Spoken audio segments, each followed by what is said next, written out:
Fala pessoal, tudo bem com vocês? Professor Guilherme novamente aqui com vocês, ainda dentro da parte de interferência de ondas, falando sobre a experiência de Young.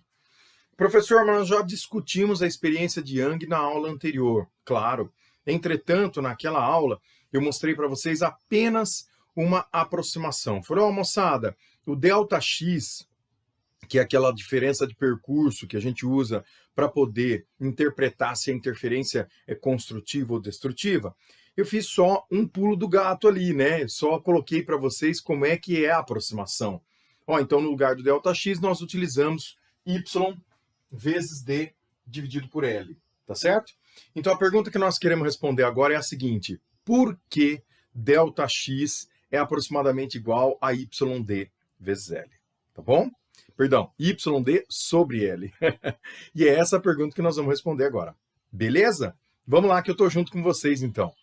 Então é o seguinte, pessoal, na experiência de Young, a primeira coisa que nós vamos fazer é pensar nessa situação que eu representei já previamente aqui para vocês, tá? Nós temos as duas fontes, que seriam as fendas, tá certo? Jogando raios de luz, e num determinado ponto, contado aqui a partir da parte central, então, a partir desse ponto central, que seria o nosso zero, tá certo? Você vai ter aqui em cima um valor y. Então, a pergunta que nós queremos responder é, de acordo com essas três grandezas, o y, o d e o l, lembrando daquele cálculo de ΔX, que é a nossa diferença de percurso, como é que nós vamos chegar nessa dedução aí, tá bom? Então, a primeira coisa é você imaginar o seguinte, faça isso mentalmente para a gente poder fazer aqui a parte matemática. Imagine que essas fendas, a distância entre elas seja extremamente pequenininha. E imagine que essa segunda tela, esse anteparo final aqui, ele está bem distante dessas duas fendas. Então, você tem fendas bem próximas, anteparo bem distante, e aí, então, a história vai ser outra. Não é verdade? Então, primeiro, se esse anteparo está muito longe, e essas fendas elas estão muito próximas, a primeira coisa é você imaginar que esses raios luminosos que estão saindo das duas fendas, eles são feixes quase paralelos, tá certo? E sendo feixes quase paralelos, então nós vamos começar agora uma representação aqui que vai nos auxiliar nessa parte matemática, tá bom? Então, sendo feixes quase paralelos, a primeira parte que nós vamos discutir seria uma ideia próxima disso aqui, ó. Então, nós vamos dar um zoom naquelas fendas, tá legal? Vamos dar um zoom nas fendas aqui, ó. E aí, como eu falei para vocês, imaginando que esses feixes são praticamente paralelos, nós vamos fazer agora dois feixes, então, paralelos, tá? Então, esse é o primeiro feixe. E vamos pegar o segundo paralelo aqui ao primeiro. Tá joia? Então, esse desenho ele continua aí para a direita, né? Eu só parei ele aqui porque terminou a lousa. E agora nós vamos fazer uma análise pensando no seguinte. Vamos supor que esses dois feixes são paralelos, tá legal? Então, existe um ângulo aqui, ó. Ah, professor, mas esses dois feixes que você está desenhando nesse momento são aqueles dois feixes iniciais que estão nessa figura aqui? São eles mesmos, tá? Entretanto, turma, como eu falei, esse Dzinho, ele é muito pequenininho e esse segundo anteparo, ele está muito distante. Então, esses feixes, eles vão se alinhando e se tornam praticamente paralelos, tá legal? Então, é uma aproximação que nós fazemos, né? Às vezes os alunos eles ficam me perguntando se esse tipo de aproximação pode ser feito, se não gera muito erro no experimento. Não gera, turma, porque, como eu falei para vocês, as fendas elas têm um espaço de milímetros, né? Às vezes até menos do que isso, e o segundo anteparo, a segunda tela, ela está a metros de distância da primeira, tá? Então, esse tipo de aproximação não é grosseira, não, tá bom? Então, vamos lá. Então, nós temos um ângulo θ aqui, tá legal? Que seria esse ângulo aqui embaixo, ó. Ângulo de inclinação do feixe. Tá certo? Então, nós vamos puxar aqui uma reta perpendicular ao segundo feixe. Tá bom? Vai ser isso aqui, ó. Vamos tentar pegar uma reta aqui, ó. Perpendicular ao segundo feixe. Deixa eu encaixar direitinho aqui. Beleza. Ó, vamos puxar ela aqui. Vocês concordam comigo? Olha para o desenho e tenta enxergar isso. Vocês concordam comigo que a diferença entre os percursos é esse pedacinho aqui embaixo? Concordam ou não? Tá? Porque o que esse raio de luz vai andar é exatamente ao que esse raio de luz aqui vai andar mais esse pedacinho. Então, se eu subtrair o tanto que o raio de baixo andou com relação ao que o raio de cima andou, o que sobra é esse pedacinho aqui, ó. Então, esse pedacinho em vermelho, ele é o nosso ΔX. Beleza? Eu coloquei um ΔX pequenininho aí, não sei se está dando para vocês enxergarem. Ele é o nosso ΔX, tá? Só que aí, galera, a gente tem que enxergar o seguinte. O ângulo θ, vamos lá. Se esse ângulo θ está aqui, ó, puxa uma reta aqui em cima, paralela à reta de baixo. Ou seja, uma horizontal aqui. Tá bom? Então, o ângulo θ seria esse pedacinho aqui. Vocês concordam comigo que esse pedacinho aqui é um ângulo θ? Tá legal? Então, esse pedacinho é um ângulo θ, né? Que é o ângulo formado entre o raio de luz e essa reta horizontal, uma vez que os dois raios nós estamos admitindo que sejam paralelos, tá? Aí nós temos um pedacinho aqui, ó. Não sei se vocês estão enxergando, mas essa linha em preto que eu acabei de traçar, ela é uma linha que forma 90 graus com as duas retas em vermelho. Então, se ela forma 90 graus, nós temos um outro ângulo aqui, ó, que eu poderia chamar de ângulo alfa, de maneira que alfa e θ são ângulos complementares. Tá legal? Olha lá, ó. Alfa e θ são ângulos complementares, não é verdade? Muito bem. Então, agora nós vamos lançar mão de outra perpendicularidade que existe aqui.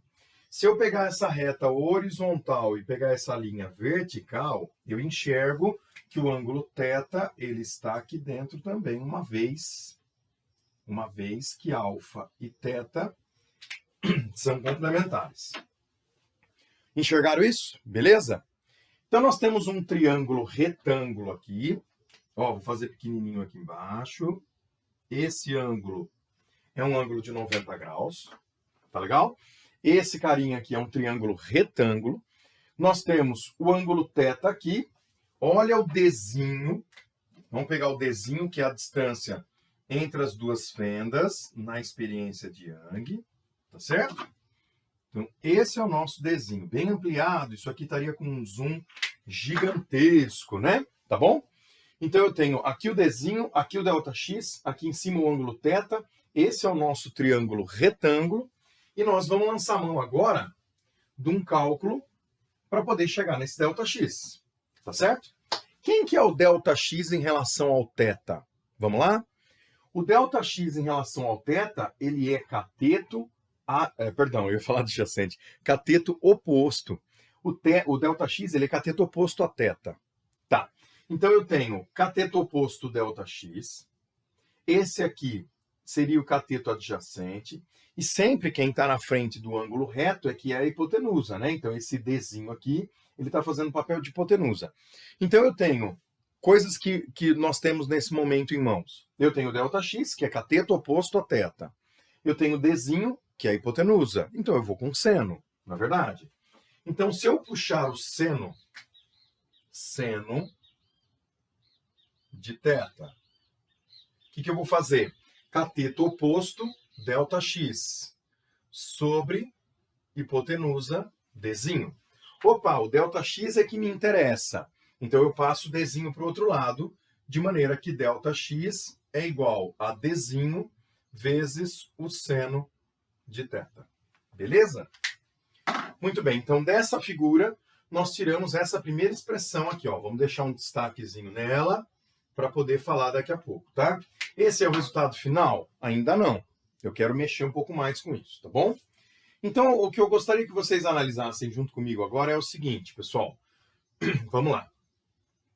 Essa é uma primeira expressão de ΔX, Dzinho vezes seno de θ. Só que, como eu falei para vocês, aquela estrutura é uma estrutura muito pequenininha, muito, tá? Eu dei um zoom gigantesco para a gente poder tirar daqui alguma relação inicial. Mas esse ângulo θ, ele é um ângulo muito pequenininho. E todos nós sabemos que quando um ângulo θ é pequeno, então vamos puxar aqui uma análise, ó. Todas as vezes que você tem. Então aqui, ó, para pequenos valores de θ. Tá legal? Então, todas as vezes que um ângulo for pequenininho, vale essa aproximação aqui, que inclusive nós já utilizamos nas nossas aulas. O seno é aproximadamente igual à tangente. Se você quiser tirar prova disso, pega uma calculadora científica, ou até mesmo a calculadora do seu celular no modo científico, coloca o ângulo em radianos, não esquece de fazer isso, tá legal? E aí você faz seno, pega um valor bem pequenininho, tá? Por exemplo, π sobre 10, π sobre 12. Então, seno de π sobre 12 e tangente de π sobre 12. E compara os resultados para você ver, tá bom? Legal. Então, ó, para pequenos valores de θ, nós temos o seno aproximadamente igual à tangente, né? Então, vamos refazer agora esse desenho numa visão macroscópica da coisa, porque aqui estaria microscópico, né, pegando o que mais nos interessa, que seria aquela condição inicial, né? Agora, se você refizer essa figura pensando no experimento mesmo, igual aquela figura inicial que nós tínhamos, né, no começo dessa discussão, então vai acontecer o seguinte, nós temos aqui as fendas, eu vou fazer bem pequenininho agora, tá? Então nós temos aqui as fendas e o anteparo final. Vamos pôr o anteparo final aqui, ó.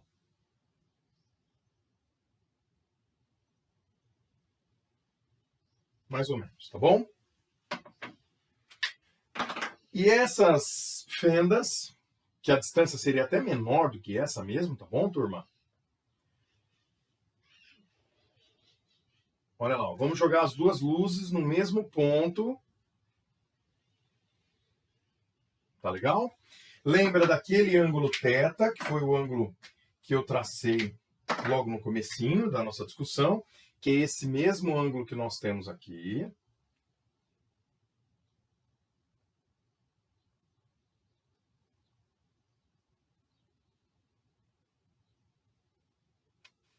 Esse aqui seria o nosso ângulo θ, né?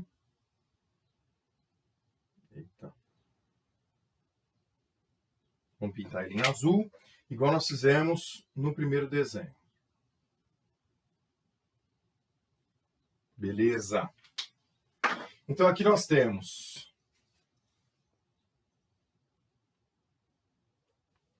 a distância entre os anteparos, que é aquela distância L, que eu marquei no primeiro desenho, tá joia? E aí nós vamos fazer o seguinte, aqui o Dzinho, né? Não podemos esquecer do Dzinho. Nesse momento nós não vamos utilizar ele, tá? Mas aí o que aconteceu foi o seguinte, turma. Vocês lembram que eu aproximei os dois raios de forma que eles eram paralelos? Né? Falei, olha, como essa distância é muito pequenininha e esse segundo anteparo está muito distante, então esses raios eles seriam como se fossem raios paralelos, tá certo? Então tá, se eles fossem aproximadamente raios paralelos, eu poderia cortar então esse desenho aqui no meio, tá certo? Fazer aqui uma única reta, porque se os raios são paralelos, imaginem que esses raios eu poderia substituir por um único raio aqui, ó. Pegando o ponto médio dos dois e traçando essa reta que seria paralela aos dois raios, tá certo? Então, o que vai acontecer? Aquele ângulo θ que eu tinha acabado de marcar no desenho ali embaixo, eu transfiro ele para cá, ó.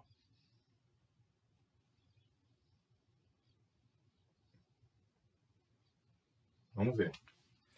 Lembra o ângulo θ que estava marcado aqui embaixo? Inclusive eu acabei de apagar ele. Eu transfiro ele aqui para cima, ó. Beleza? Pronto. Transferi o θ. Tá legal? E aí o que vai acontecer? Como o seno, aqui ó, é aproximadamente igual à tangente, então vamos usar a tangente daquele ângulo θ, e essa tangente eu posso substituir por esse seno aqui nessa primeira expressão que nós deduzimos, né? Então se eu fizer isso, eu vou pegar o valor y, porque o valor y ele é contado aqui do meio, a partir do zero até esse ponto aqui, que seria o nosso valor y, tá certo? E o L, que seria essa base aqui, a distância entre os dois anteparos. Opa, o Y, ele seria um cateto oposto a θ, e o L seria o cateto adjacente a θ. Então, nessa figura que eu acabei de fazer, nós podemos entender que a tangente de θ, ela vai ser o cateto oposto, que é Y, dividido por L. Tá legal? Cateto oposto sobre adjacente. Então, agora sim, moçada, eu pego essa primeira expressão, vamos colocar um asterisco nela aqui. Vamos puxar ela aqui embaixo. E aí, se ΔX é igual a Dzinho vezes seno de θ, de forma que o seno de θ vai ser substituído pela tangente de θ quando os ângulos são muito pequenos. E aí, no lugar da tangente, eu coloco y sobre L. Então, o meu ΔX, ele fica sendo o Dzinho, que multiplica o y dividido por L. E aí eu só reescrevo essa expressão de maneira que ela fique um pouquinho mais bem organizada, tá? Então, o ΔX, ele vai ser y vezes D sobre L. Beleza, moçada? E aí, então, na aula da experiência de Young, na íntegra, em que nós analisamos o experimento, quais foram as consequências, né? Até colocamos ali uma situação prática de uma questão, de uma possível questão de provas de vestibular, tá certo? Então lá eu uso muito isso. Até falei para vocês, é uma aproximação que não vem ao caso agora e tal, porque senão a aula ia ficar muito comprida, né? Então eu resolvi fazer isso aqui à parte, tá bom? Então aí lá, aquele ΔX que a gente usa, que é chamado cálculo da diferença de percurso, o cálculo de ΔX é y vezes d sobre L, a demonstração de como a gente chega nesse yd sobre L está aqui, ó.